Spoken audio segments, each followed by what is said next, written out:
Today I will be sharing with you a reading from the medicine cards for March. I will be consulting them to look at and request assistance from the animal kingdom. Who is working with us this month? Who will be guiding us? Who will be teaching us? Who will be playing with us?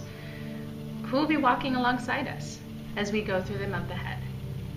So I'm going to shuffle a little bit, get the cards moving. Requesting first, which is the primary animal that will be guiding us through the month, and then I will be pulling two other cards. What are the two other energies? What are the two other spirits that will be balancing us out through the month? So first I'm going to cut the deck.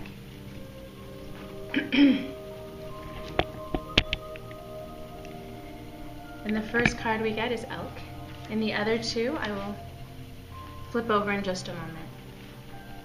So with elk as the leader, this is a powerful animal to be working with, a powerful spirit. He carries regalness in all forms and is a reminder to us to find that regalness, that power within ourselves, but also specifically for this month. This is also about reminding us to work with our ancestors. Who are we connected to? Who are we not connected to? Who are we not paying attention to from those who came before? From our lineage, from our genealogy, from our families, from our communities, from who we are, who is known, who is unknown, who have we remembered, who have we forgotten. This is a month to really focus in on our ancestors, getting a deeper understanding of where we came from, because that will help us understand where we are going. And so elk is a teacher in that way. His antlers remind us that our connections to spirit are also the connections to those who came before. So as much as we focus here on the present in the now, we also understand that in the now, our breath, our being, everything that we are today is because of what came before and because of our connection to spirit. So what are you paying attention to? Who are you honoring? Who are you respecting? Who are you giving gratitude to for all that is before you today? So this is elk, and this is one of his teachings, and this is the teaching for March. And so I pulled two other cards so that we can also understand with elk, what do we also need to know? What other animal spirits are working with us to balance us out as we are on this journey to better understand who we are, where we came from, and the role of the ancestors in our lives. So the two cards that are balancing us out this month and balancing out elk with us is mouse and skunk.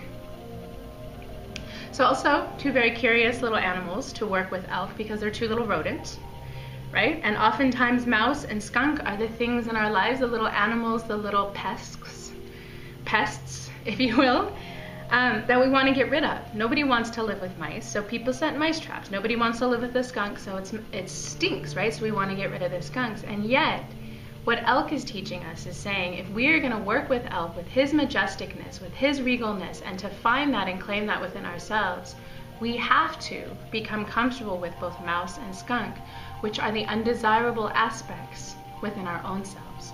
What are we pushing away? What are we trying to kill off? What are we trying to get rid of and clear our space of, because we don't want it to be true about who we are. We don't want it to be real. We don't want it to be a part of ourselves.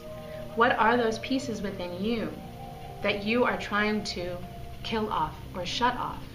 But actually, you need to start to embrace, to accept, to love, to reintegrate back into all of who you are, if we are to get to this place of owning our majestic self.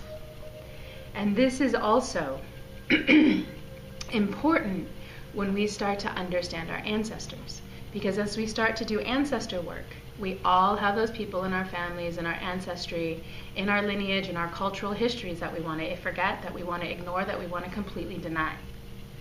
So who are those people? Who are those ancestors? What are those stories?